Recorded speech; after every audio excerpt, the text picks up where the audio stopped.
सत्संग करते हैं।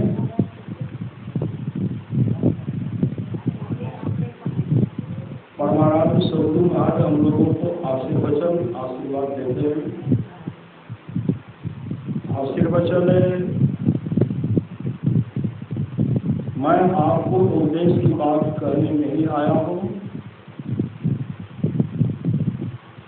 उम्र के ख्याल से मैं आशीर्वाद दे सकता हूँ, क्योंकि आप लोगों से मेरी उम्र अधिक है। कौन कहते हैं? पूज्य गुरुदेव कहते हैं, गुरु महाराज कहते हैं। मैं अपने लिए जो भलाई सोचा हूँ वही भलाई आप लोगों के लिए चाहता हूँ। मैं वर्षों तक सोचा तो दृढ़ हो गया कि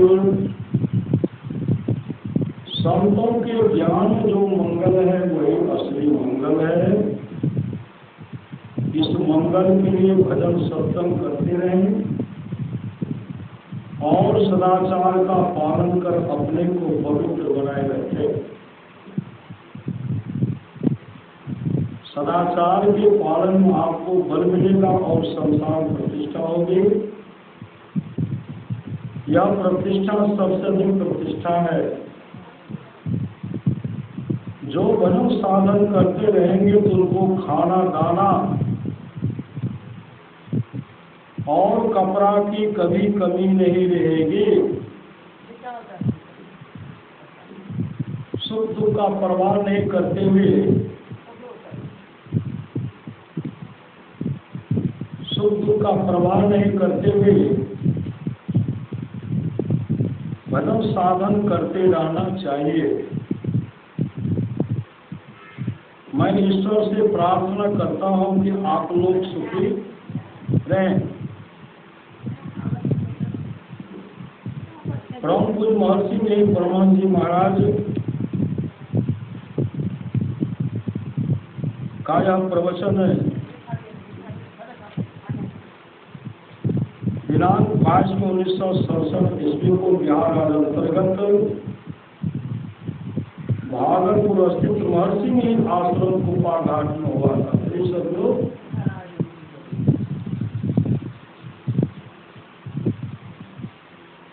बंदो गुरुपद कंदे कृपा सिंधु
हरि का उपदेश है।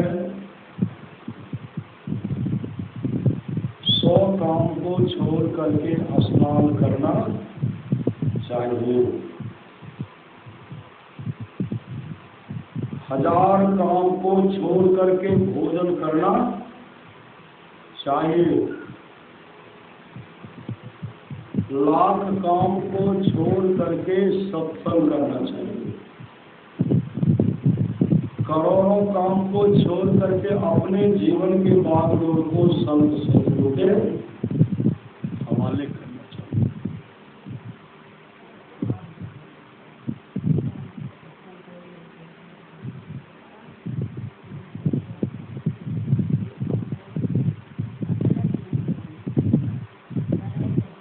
भगवान श्री कृष्ण की अमृत वाणी है,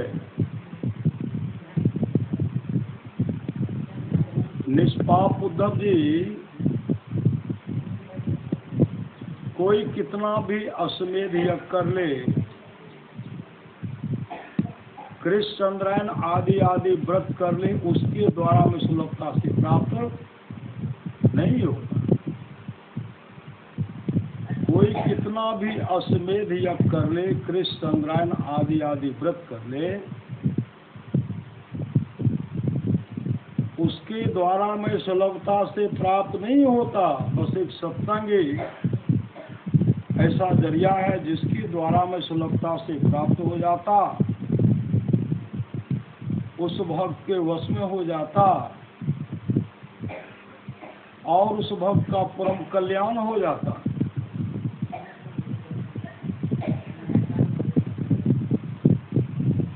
परमाराम सदगुरु महाराज की वाणी है, थोड़ा सा भी सत्संग करो बड़ा लाभ होता है। जितना लाभ की बहुत धन के मिलने, बहुत विद्या के पढ़ने से नहीं होता, उतना लाभ सत्संग से होता है। नित्य नियमित ढंग से सत्संग करो, सत्संग से खाली कोई मत रहो। अभी अमृत की वर्षा हुई, अध्यात्म ग्रंथ का सार सार ज्ञान कर दिया। जिसको याद नहीं रहा उसने अमृत को खो दिया। आज हम लोग क्या कर रहे हैं, बता लोग सब?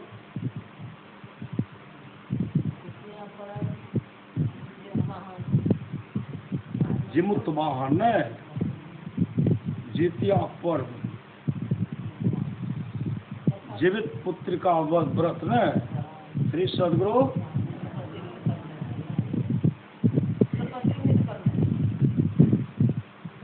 के कहना पता करे श्री सदगुरु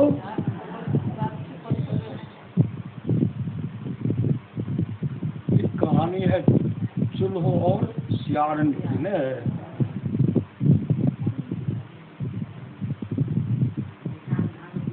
श्री सदगुरु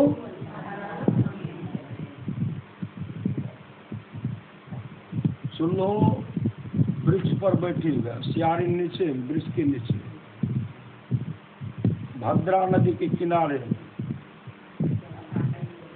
एक वृक्ष पर है, एक कहाँ है? एक वृक्ष के नीचे खोडर में। श्री सदगुरु चुल्हो देखती है, दूर में देख रही हूँ बहुत माँ सब, मतलब स्त्रियाँ सबको देख रही, पुरुष को नहीं, स्त्रियाँ सब। वहाँ क्या हो रहा है? बहन एक बार तुम जाओ तो। चुल्हो कहती है सियारिन से, सियारिन कहती बहन तुम ही जाओ। श्री सदगुरु वहाँ गए तो देखते हैं पूरा सब लोग पूजा पाठ कर रहे हैं, कहानी सब सुन रहे हैं, कथा सुन रहे हैं। वहाँ से सुनकर कहा वहाँ जो है सब जीवित पुत्र का व्रत कर, हम लोग को भी करना चाहिए। श्री सदगुरु हम दोनों बहन है, करना चाहिए।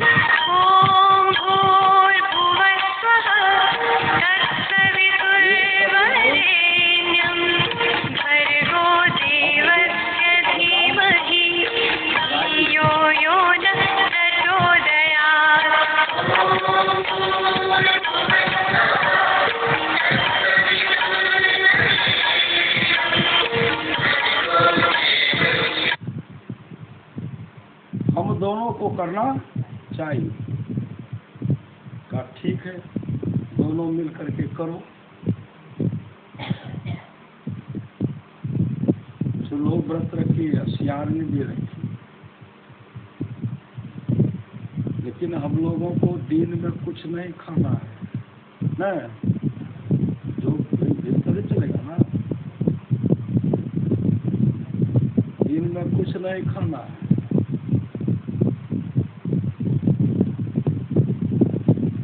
अब दिन भर तो किसी तरह चला, जब शाम होने को चला श्री सदगुरु, एक सेठ का पुत्र था जो जुआ था, उनकी मृत्यु हुई, उनको जला रहे थे लेकिन अब जला था। सियारिन को गंध आई, मांसाहारी है ना श्री सदगुरु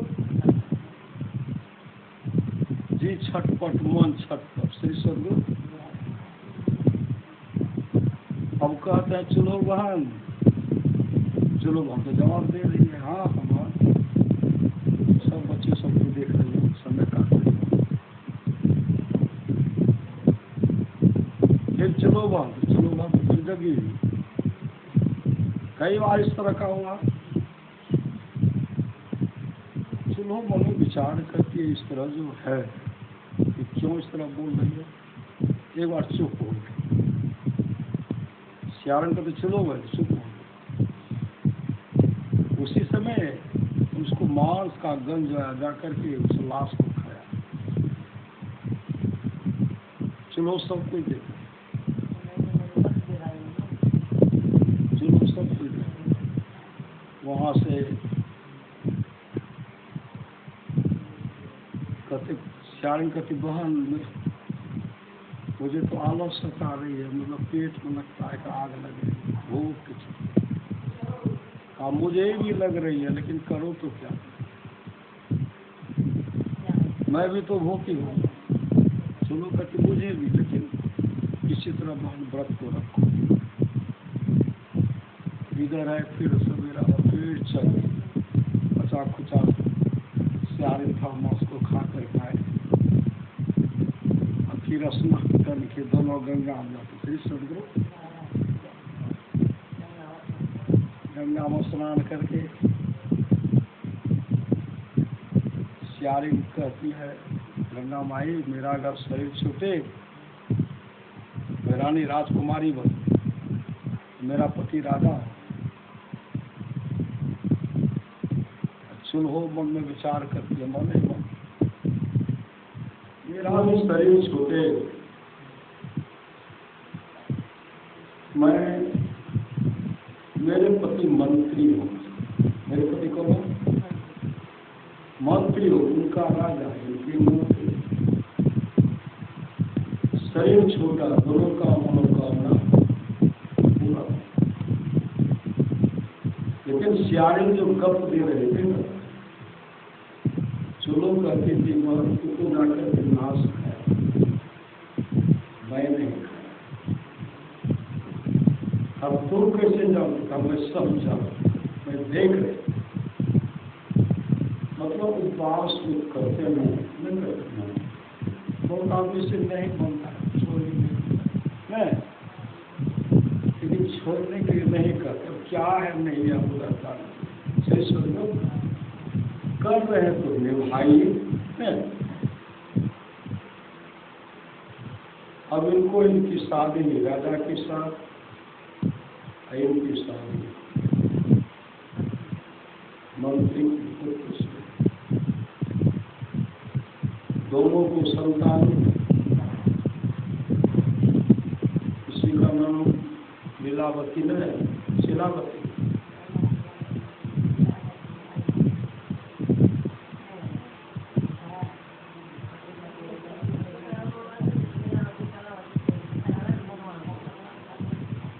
नाम शिलावती। श्री सदगुरु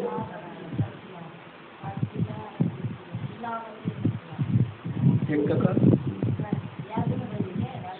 शिलावती हो,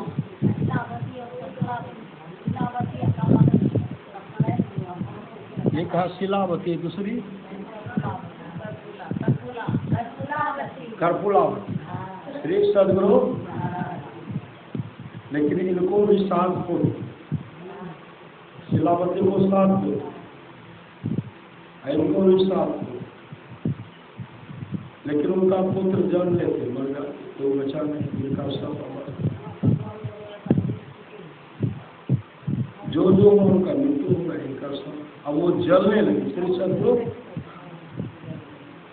वो जलने लगी मेरे अपने पति को कहते इस तरह का बात, लेकिन पति करने के लिए नहीं, लेकिन किसी के द्वारा, किसी दुष्ट व्यक्ति के द्वारा इनके सब पुत्र को बुला करके उनका क्या किए, जंगल ले गए, और जंगल में मरवा करके इनके 7 पुत्र का सिर जो है, 7 पुत्र 7 को चाहना है, उसको बंद करके भेज दी सौगात। इस सौगात को देखना, सौगात को हम भेजते हैं, उधर जो देख रही है कि अभी तक मेरा पुत्र नहीं आया, अपने पतिदेव से कहते मेरा पुत्र नहीं आया, मेरा पुत्र नहीं आया, मेरा पुत्र नहीं आया, बिलख करके रो रही है। लेकिन इधर तो है जिनको हम लोग गोविंद कहते हैं, परमात्मा कहते हैं, जीवंत वाहन कोई कहते हैं, पांडुरंगा कहिए, कृष्ण कहिए, परमात्मा कहिए, बिंदर कहिए, भगवान कहिए, उधर हो इतने 1 नंबर की भक्त ने बिना श्रेष्ठ लोग उस बाबत पर ये तो उनके पुत्र का सब को पिटाना बंद करके भेजते हैं, लेकिन परमात्मा क्या किए, मतलब परमात्मा क्या करते हैं, इधर से उनका 7 पुत्र 7 तैयार हो गया दिव्य रूप में, दिव्य चेहरा। जैसे वो गए ना, देखिए तो 7 पुत्र आ गया, काफी खुश, लेकिन वो यहाँ से पिटारा में जो सिर को रहते थे, ये पुत्र तो जीवित तो हो गया है, उनको हम पिटारा ग्रामों को खोल करके देखने के, जैसे खोलते हैं तो 7 पिटारा में रत्न भरा, रत्न भरा। यह देख करके वो बिलख कर गया, क्या हो गया, तब कहने लगी मैं तेरे पुत्र का हत्या करके तेरे पास सिर, तो ऐसा जीवन में कौन सा शुभ काम किया, तेरा पुत्र भी प्रतिष्ठ है। कहते बहन याद करो उस समय को जब बहुत आए मैंने व्रत रखा, संत बाहर को लोग कहते हैं संसार का एक नियम है जो चलते हैं, लेकिन हम लोग यहाँ कब तक है नहीं, इसका कोई ठिकाना नहीं है, कब है नहीं है इसका कोई ठिकाना नहीं है। हम लोगों का जीवन मंगलमय हो, हम लोगों का परम कल्याण हो, इसका कल्याण आत्मा अजर है, अमर है, इस शरीर में रहते हुए हम लोग अमृत को प्राप्त करें, हम लोगों का जीवन मंगलमय हो। लेकिन जीवन में दाम जो है सर्वोपरि है। श्री सदगुरु आज हम लोग क्या कर रहे हैं, माता जी के द्वारा सत्संग दान हो रहा नहीं हो रहा है, आप लोगों के द्वारा समय दान, समय निकाल करके जो सत्संग कर रहे हैं, सत्संग सुन रहे हैं, और यही सर्वोपरि है, सर्वोपरि है। सिकंदर एक श्वास के लिए तरसते रह गए, डॉक्टर किसी तरह मुझे बचा लो जिससे कि मैं अपने माँ का दर्शन कर सकूं। सिकंदर मातृभक्त थे, महान सिकंदर क्यों कहा गया? सिकंदर माँ का भरपूर सेवा करते थे, माँ का भरपूर सेवा। महापुरुष की वाणी है, माँ बाप से बढ़कर जग में दूजा नहीं खजाना, जिसने जन्म दिया रे उसका दिल कभी ना दुखाना। माँ बाप से बढ़कर दूजा प्यार नहीं छे, भागल मानव जकरा माँ बाप नहीं छे। कितना भी व्रत कर लीजिए, अगर माता पिता के दिल को दुखाए कोई फल नहीं होगा। श्री सदगुरु तीरथ चले 3 जना, चिप चंचल मंचोर, एक पाप को घटे नहीं, 9 मन लाते। और आज बहुत माँ जी को ढूंढ रहे हैं, हम खाए लियो शरणा से उठाते होंगे, खाते सब मिलकर खाते। बहुत सुते दफ्ता पड़ते हम चढ़ाए के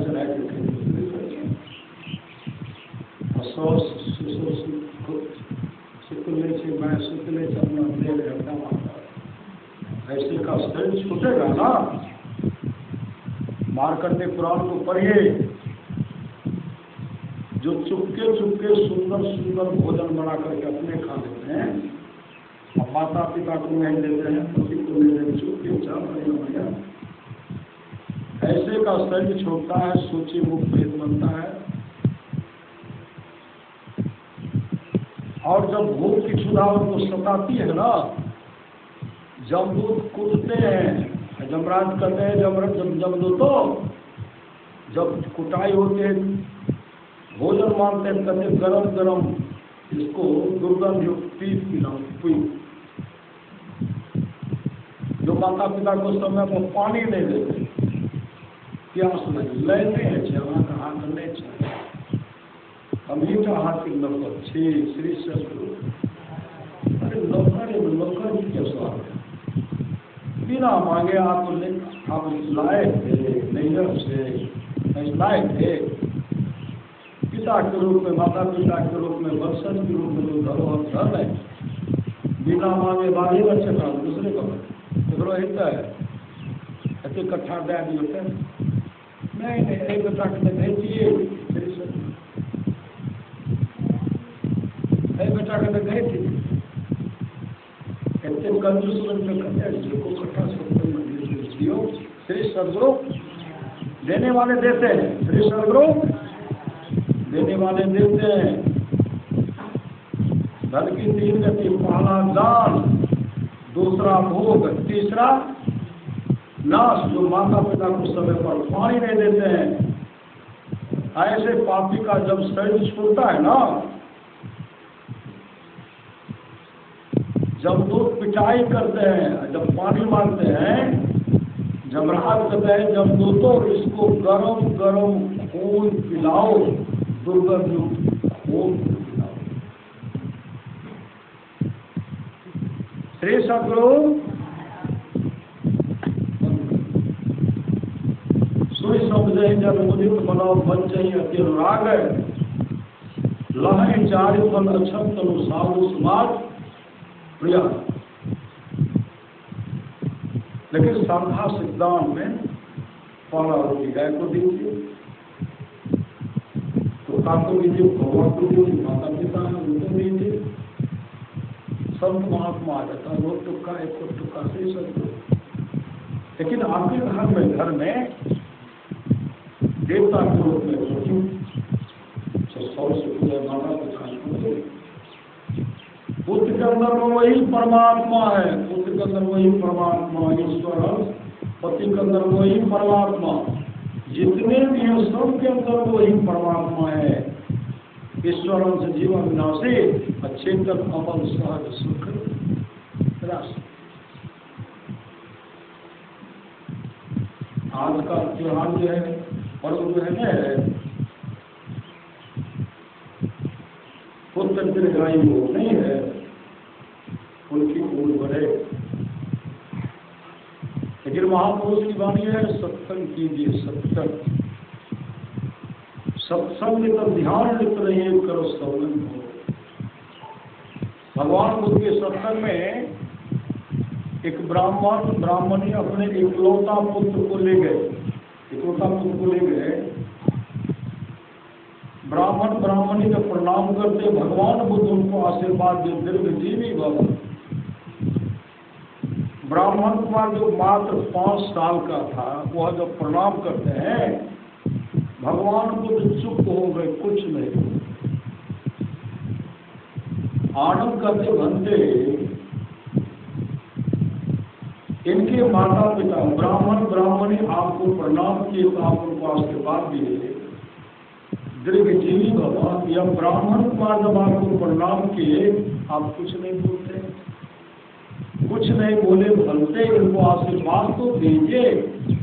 भगवान बुद्ध कहते आनंद में इसे क्या आशीर्वाद दो, ये बालक तो मात्र 7 दिन जीवित रहे। इतना सुनते ही माता पिता रोने लगे, ब्राह्मण ब्राह्मणी रोने लगे, आनंद करते बनते कोई उपाय तो कीजिए, इकलौता पुत्र है। भगवान बुद्ध कहते देखो आनंद, इसके लिए 7 दिन तक सत्संग कराना पड़ेगा, 7 दिन तक सत्संग कराना पड़ेगा। ऐसा घेरा बनाओ, घेरे के अंदर में सब बैठ करके सत्संग सुनेंगे। ये ब्राह्मण कुमार भी बैठ करके सत्संग सुनेंगे ब्राह्मण। घेरा बनाया गया, घेरे के अंदर में सब भक्त आए, श्रोता सब आए, ब्राह्मण कुमार आगे में बैठ गए। भगवान बुद्ध मन पर बैठे, ब्राह्मण कुमार के सामने में एक टक भगवान बुद्ध को देख रहे हैं। भगवान बुद्ध प्रवचन कर रहे हैं, वो सुन रहे हैं। 1 दिन 2 दिन 3 दिन 4 दिन 5 दिन 6 दिन 7वें दिन तक सत्संग सुने। 7वें दिन में सत्संग समाप्त हो गया। 8वें दिन वह ब्राह्मण कुमार भगवान बुद्ध को प्रणाम करने के लिए गए। भगवान बुद्ध कहते दीर्घ जीवी भव। आनंद करते बनते जो ब्राह्मण कुमार मात्र 7 दिन जीवित रहने वाला था, वह जो 7 दिन तक सत्संग सबका श्रवण किए सुने, आपको प्रणाम के तो आपने आशीर्वाद दिया दीर्घ जीवी भव। यह ब्राह्मण कुमार कितने वर्ष जीवित रहेगा? भगवान बुद्ध कहते 120 वर्ष। धम्पद माया से सब लोग धम्पद की चर्चा है। जो बात दवा से हो सकी वो बात दवा से होती है। कामिल मुर्शिद मिल जाए तो बात खुदा से होती है। आज ब्राह्मण कुमार के जीवन में सामर्थवान सद्गुरु मिल गए और ब्राह्मण कुमार भगवान बुद्ध से भजन भेद लिए, भजन भेद लेकर के मुस्तेदी के साथ ध्यान भजन के ब्राह्मण कुमार 120 वर्ष तक जीवित रहे और सत्संग का प्रचार प्रसार करते रहे और अंत में मोक्ष को प्राप्ति। मोक्ष माँ रुक्मणी और माँ सत्यभामा भगवान कृष्ण के पास आती है, कहती स्वामी ऐसा कौन सा शुभ काम है जिस पर पति और पुत्र पर आई हुई मृत्यु टल सकती है? पुत्र और पति पर आई हुई मृत्यु टल जाती है। भगवान कृष्ण कहते हैं कल्याणी, काशी में देव वर्मा नाम का एक राजा था। देव वर्मा नाम का एक राजा, उनको कोई संतान नहीं था, कोई पुत्र नहीं था, लेकिन वो प्रजा का भरण पोषण अच्छा ढंग से करते थे, देखते थे। प्रत्येक दिन वो जाते थे, पूजा करते थे। प्रत्येक दिन पूजा करते थे, भगवान शिव का पूजा। एक दिन की बात है, वो राजा साहब जो सुबह सुबह जा रहे थे, सुबह निकले, एक गांव में बांध की जो सड़क पर झाड़ू लगाते, राजा साहब को जैसे वो देखते हैं अपना मुंह को फेर मुंह देखते हैं। राजा साहब वहां से पूजा कार्य करके आए, अपने अपने राजमहल में पहुंचते हैं, जब सिंहासन पर बैठे, राजा साहब मंत्री जी से, मंत्री जी अमुक स्त्री जो है, जो झाड़ू लगाती है, उनको बुलाइए उनको। मंत्री जी गए बुलाने के लिए, आपको राजा साहब बुलाने। वह झाड़ू लगाने वाली स्त्री आई, राज दरबार में उपस्थित हुई। राजा साहब राजा देव बर्मन कहते हैं, बान तुम यह बात बान, तुम यह बात बताओ।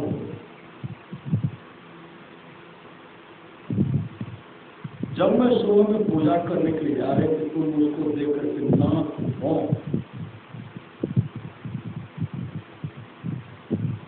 और क्यों उस तरफ तो उनकी नाक मुंह को सच्चा करके मुंह फेर क्यों ली, मुंह क्यों फेर ली बताओ। उस समय वो बहन करके, महाराज मैं सच सच बता रही,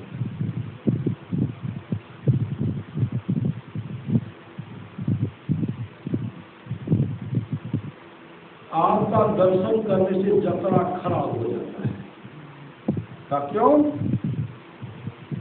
का आप तो खुद जानते हैं, आप निसंतान है, आपको कोई पुत्र नहीं है, आप निसंतान। आपको देखने से जतरे खराब हो जाते, इसलिए मैंने वो को दे दिया। उस समय राजा स्वामी अब तुम जाओ, अब तुम जाओ।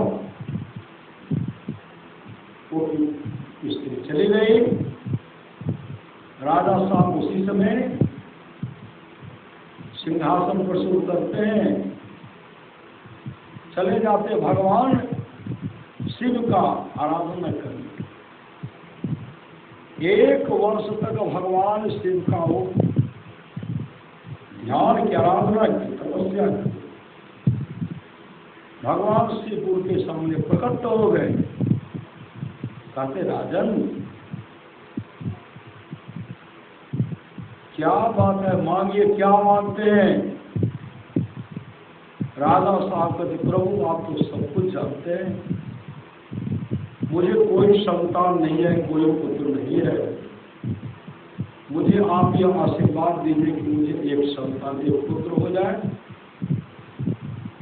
भगवान शिव कहते हैं राजन आप कोई जन्म, कोई संतान नहीं, कोई पुत्र नहीं होगा, दूसरा वरदान लीजिए। मांगिए, कहा नहीं, वरदान देना है कि यही दीजिए, और मेरा आग्रह है कि यही वरदान दीजिए, मुझे एक पुत्र हो जाए।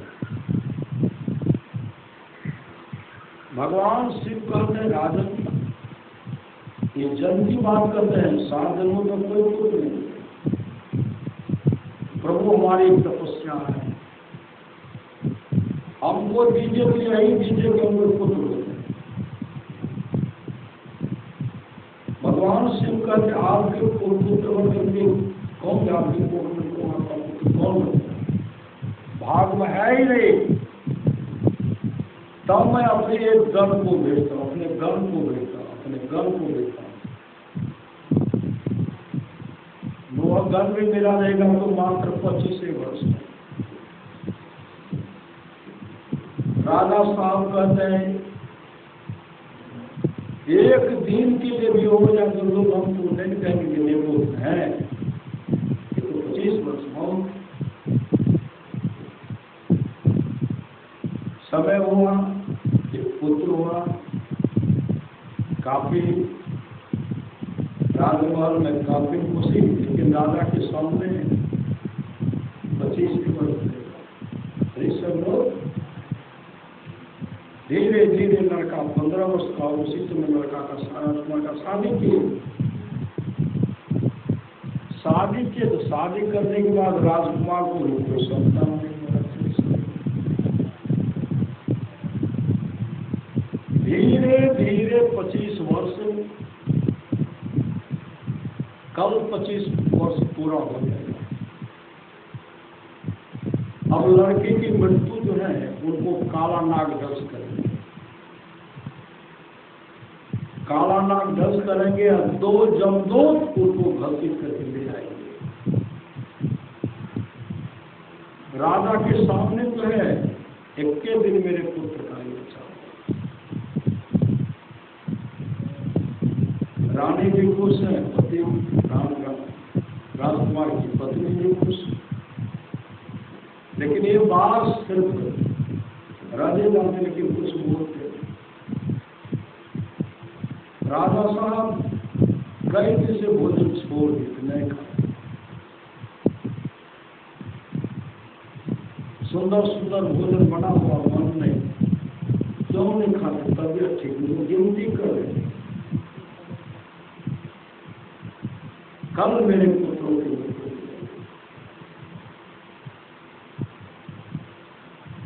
कालानाग प्यार है कि शरण को जाएंगे, कल जाएंगे, दर्श करेंगे, जमदूत रहेंगे, उनको घसीट करके निकालने।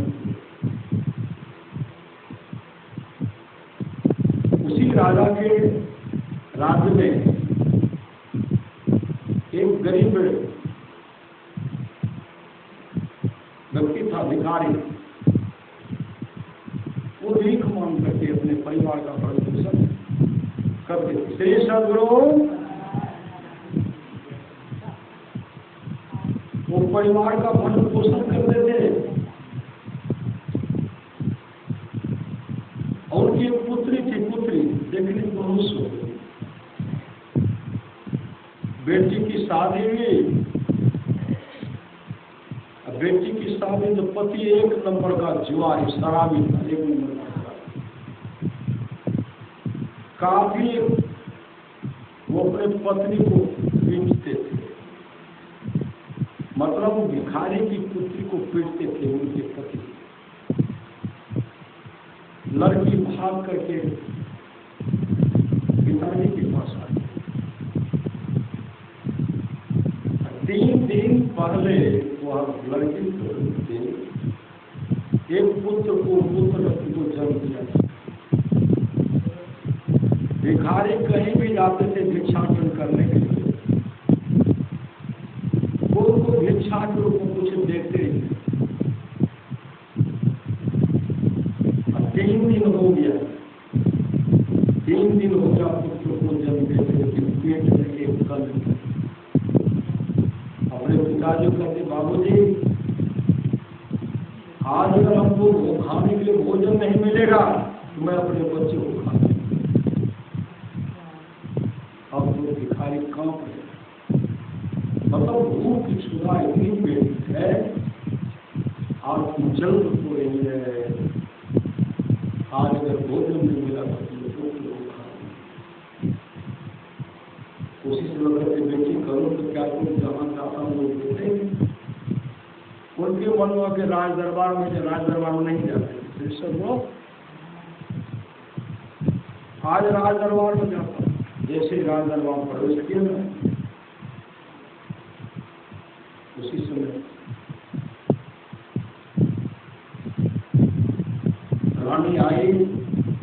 रानी कहती, क्या बात है माता, कुछ बोल रही। अपने पकौड़ के पास गए, कहा एक भिखारी को भोजन खावानी, बाबूजी को भोजन नहीं दिए हैं।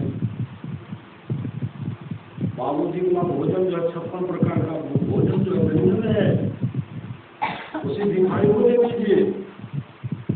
बाबूजी कई दिन से खाते भी नहीं है, जब बाबूजी की इच्छा हो खाने का, मैं गरम गरम भोजन दे दीजिए, हाल में परोसा होगा। राजा साहब खाने का तजर्बा, माँ जी वही भोजन उनको दे दीजिए, भिखारी को दे दिए। भिखारी लेकर के जैसे अपनी बेटी के पास आते हैं, सुंदर थाल सजा हो भोजन का, राजा के लिए बनाया गया भोजन, उस बात को कैसे नसीब होगा? उसमें से कहते हैं भिखारी कहते, बेटी भरपेट भोजन कर लो। और लड़की कहती है, बाबूजी आप भी खाइए। काले नहीं तो पहले खाओ, काले नहीं खाओ। पिताजी के लिए निकाल। तब वो जैसे भोजन करते हैं मन तृप्ति हो गई, कहा हे प्रभु, हे परमात्मा, जिन मां ने यह भोजन मुझे दिया है उनके पुत्र का सदा रक्षा करना, उनके पुत्र को दीर्घायु बना देना। हे प्रभु, उस मां के पुत्र को दीर्घायु बना देना। हे भगवान, जिन महल ने यह भोजन मुझे दिया है, जिन मां ने मुझे सुंदर भोजन दिया है, उस बहन के सुहाग का रक्षा करना, उनके पति को दीर्घायु बना देना, आशीर्वाद भीतर से आप समझ लो। उस मां के, उस बहन के सुहाग का रक्षा करना, उस मां के पुत्र को दीर्घायु बना देना, इस तरह आशीर्वाद मिलता है। आज पक्का 25 वर्ष हो गया। नाग सर विशिला सर तीव्र गति से चले गए, पलंग पर चढ़ गए, बिछावन पर चढ़ते हैं,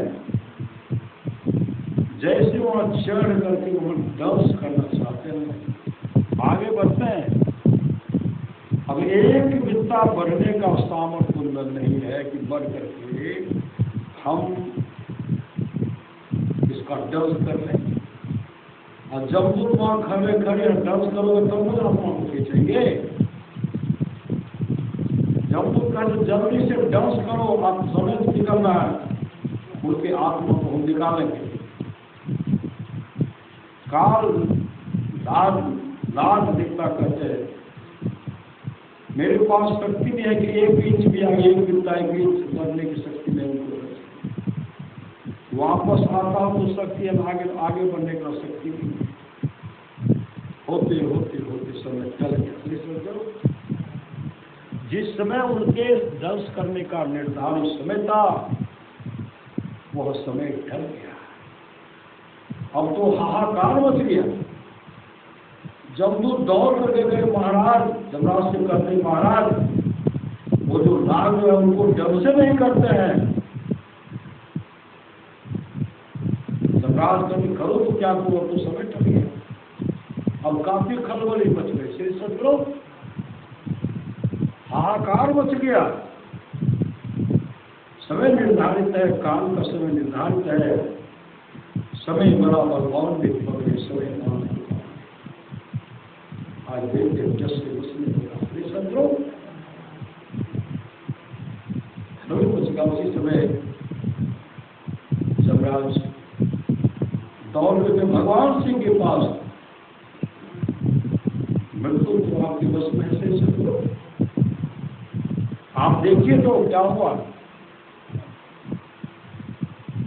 उसी से भगवान शिव जमराज से मिलकर कहते हैं, जब समय टल ही गया, श्री सदगुरु, जब समय टल ही गया, एक काम कीजिए, हम दोनों मिलकर उस बच्चे का उम्र बढ़ा देंगे। श्री सदगुरु, कितना बढ़ाएंगे? दोनों मिल करके उस बच्चे का उम्र बना दिए 110 वर्ष। श्री सदगुरु, जो 25 वर्ष में मरने वाला था, पत्नी के द्वारा दिया हुआ अन्नदान, मां के द्वारा दिया हुआ अन्नदान, जो भोजन की आह निकला, आशीर्वाद निकला, दोनों मिलकर के भगवान शिव और जमराज मिलकर के उनका उम्र 110 वर्ष। ये दान का फल है। श्री सदगुरु, दान का फल है, इसलिए समय लगाना पड़े, समय लगाइए और जीवन में सत्संग, अपने जीवन को सत्संगमय बना लीजिए, भागवतमय बना लीजिए। इहलोक परलोक दोनों मंगलमय होगा, दोनों बनेगा। आप लोग जानते हो, सच्ची घटना है। राजा भूमनेश के बारे में जानते हो। राजा भूमनेश क्या करते थे? उनके राज में कोई हरि कीर्तन करते थे ना, कीर्तन उनको दंडित करते थे, उनके साथ मारपीट करते थे। मेरे राज दरबार में, मेरे राज में कोई हरि कीर्तन नहीं करता। एक संत हरि मित्र थे, वो हमेशा सत्संग क्या करते थे, प्रभु का गुणगान क्या करते थे, सत्संग और प्रभु का गुणगान करते थे। राजा भूमनेश को अच्छा नहीं लगता था। संत हरिमित्र भजन गा रहे थे, गुप्तचर पता लगाए, कहा महाराज संत हरिमित्र को भजन कर रहे हैं। राजा साहब बुलाए, बुला करके कहते हैं आप भजन क्यों गाते हो, कीर्तन क्यों करते हो। संत हरिमित्र कहते राजन हम तो संत हैं, हम तो परमात्मा का गुणगान करेंगे ही ना, सत्संग करेंगे नहीं, करेंगे ही ना। राजा भुवनेश कहते कि मेरे राज में ऐसा नियम नहीं है, कोई हरि कीर्तन करेगा।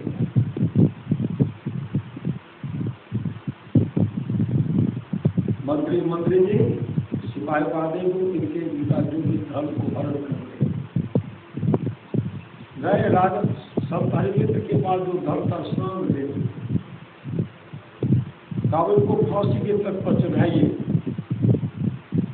जैसे संत हरिमित्र को फांसी के तक पर चढ़ाने के लिए लेके जा रहे थे, उसी समय किसी ने कहा देखिए ये तो साधु है, इनको फांसी की सजा नहीं देना चाहिए, एक काम कीजिए उनको इस देश से निकाल दीजिए, अपने राज से उनको निकाल दीजिए। अरे सब धन लिए और दूसरे राज में जाएंगे, भरण पोषण का थोड़े ठीक से होगा। राजा साहब इस बात को मान गए, उनको अपने राज से निकलवा। दूसरे राज में जैसे वो प्रवेश करते हैं, बगल में नदी के किनारे, नदी की धारा बह रही थी, एक भगवान विष्णु का मंदिर था, सही समझो। जैसे हरिमित्र संत हरिमित्र मंदिर पहुंचते हैं, कीर्तन शुरू करते समझो, रास्ते बाहर आ गए, कीर्तन करने मंदिर जा रहे, गुप्तचर पता लगाते लगाते वहां भी पहुंचे। तब वहां से कहते महाराज संत हरिमित्र अपने राज के बगल में नदी के किनारे में एक मंदिर है, उस मंदिर में बैठ कर वो गुणगान कर रहे हैं।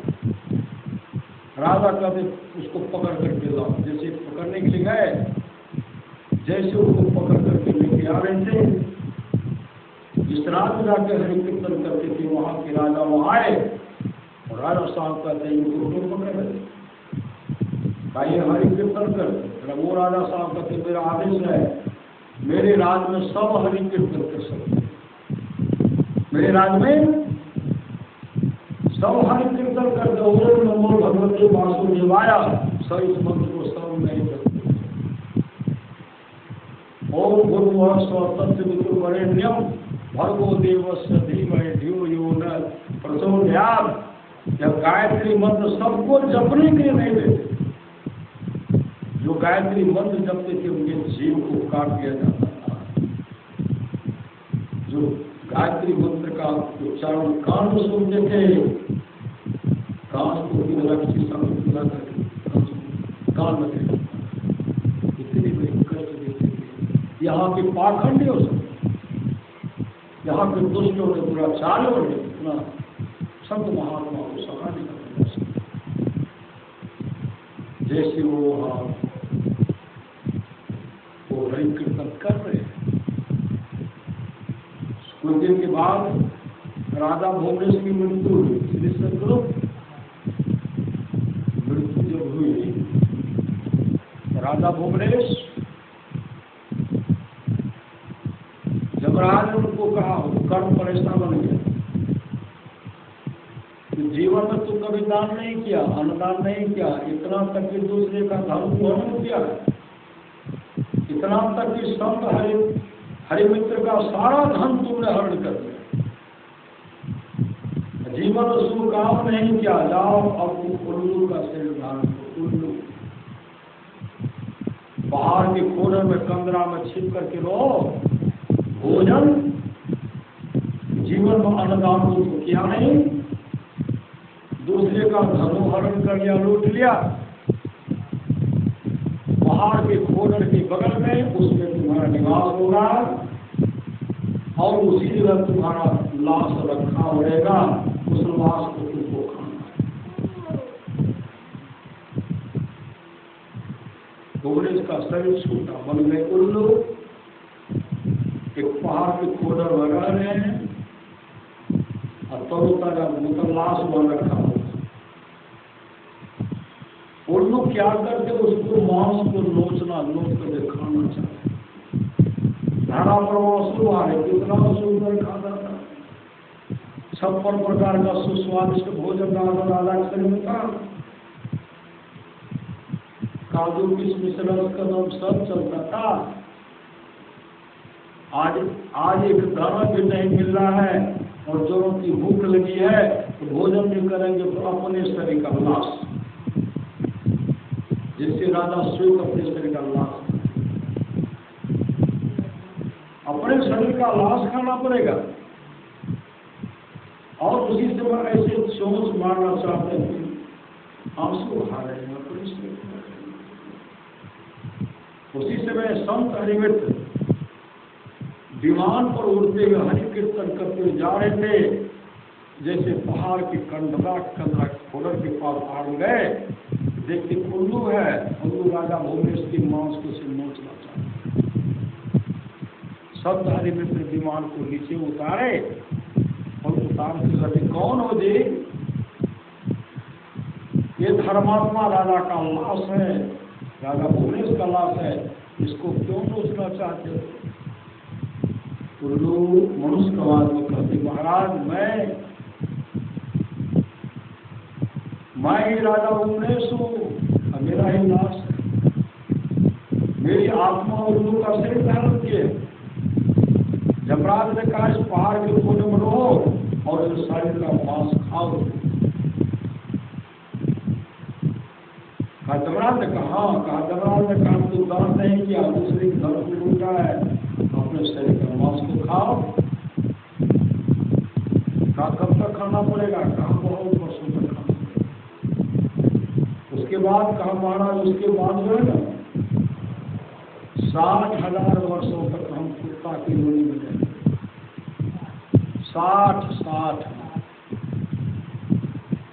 60,000 वर्षों तक हम कुत्तों की योनि में जाएंगे।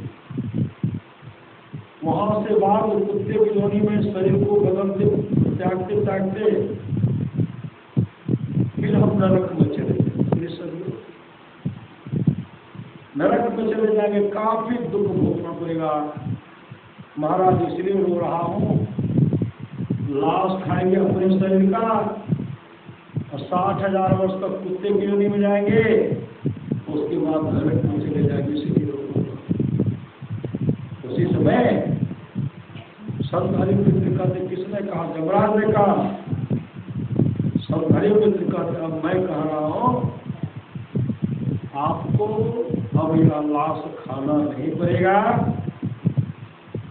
अब आप 60,000 वर्षों तक कुत्ते की योनि में जाएंगे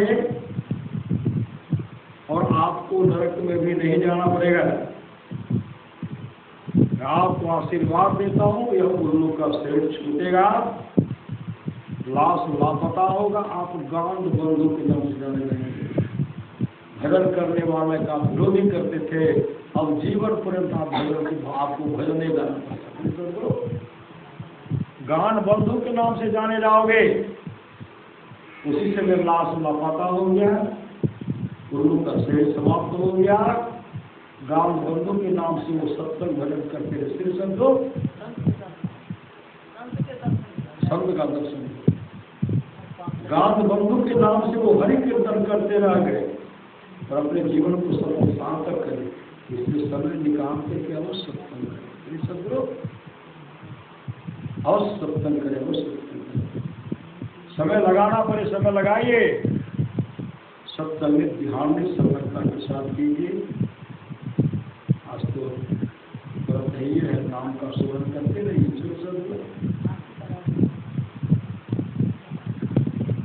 नाम का स्मरण करते रहिए, गुरु प्रदत्त मंत्र को जपते रहिए, जो भजन भेद नहीं दिए। भगवान राम में श्रद्धा, राम को जपिए, कृष्ण में श्रद्धा, कृष्ण को जपिए, दुर्गा माई में श्रद्धा, दुर्गा माई को जपिए, काली माई में श्रद्धा, काली माई को जपिए, भगवान शिव में श्रद्धा, भगवान शिव को जपिए। लेकिन जो गुरु प्रदत्त मंत्र है उस मंत्र को जपते रहिए। आप लोग जानते करते हैं, ओम नमो भगवते वासुदेवाय, ओम नमः शिवाय, ओम नमः शिवाय कहते हैं। तो कहते हे राम, तो कहते हे कृष्ण, हे दुर्गा माँ, हे काली माँ, मतलब आदि आदि पूछते हैं, लेकिन मंत्र को जपिए। गुरुधर्म है, गुरुधर्म है, गुरुधर्म है दाता दयाल, दया करे ओ गुण हरे देव जाल भवन जाल, सब मिल को जपते रहो जी, बने रहो खुशहाल। दया करे ओ गुण हरे दे टाल भव जंजाल, सब मिल को जपते रहो जी, बने रहो खुशहाल। हरदम रटो कबो रटो तुझे छेड़े जाना काल।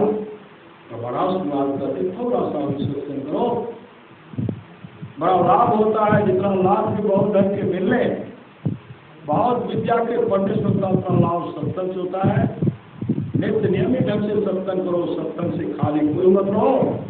अभी अमृत की वर्षा हुई, अध्यात्म ग्रंथ का सार सार ज्ञान कह दिया। जिसको याद रहा उसको अमृत मिला, और जिसको याद नहीं रहा उसने अमृत को खो दिया। पूरा सत्संग जो लोग बहुत दिनों से सत्संग करते आ रहे हैं, अभी कर रहे हैं, आगे भी करेंगे, वे सभी महासुखी आगे होंगे। बोली प्रेम से श्री सद्गुरु महाराज की जय। श्री सद्गुरु, श्री सद्गुरु, श्री सद्गुरु, श्री सद्गुरु, श्री सद्गुरु, श्री सद्गुरु।